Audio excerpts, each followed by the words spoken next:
పేరుసోముల గ్రామస్తులు ఈ విధంగా చేస్తారని అస్సలు అనుకోలేదు. ఒక్కసారి ఈ వీడియో చూడండి.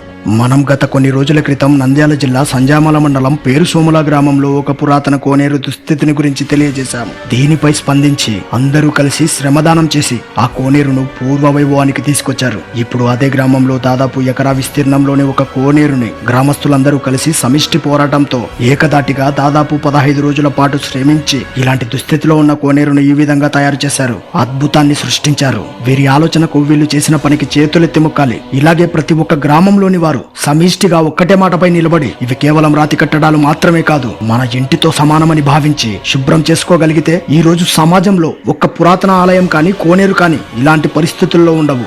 ఇలాగే ప్రతి ఒక్కరిలో మార్పు రావాలి. చైతన్యవంతులై చారిత్రక నిర్మాణాలను కాపాడి చరిత్రను తిరగరాయాలి. మన దేవాలయాలు, చారిత్రక నిర్మాణాలు తిరిగి పూర్వ వైభవం పొందే వరకు ఈ పోరాటం కొనసాగుతూనే ఉంటుంది. జై శ్రీరామ్, భారత్ మాతాకి జై.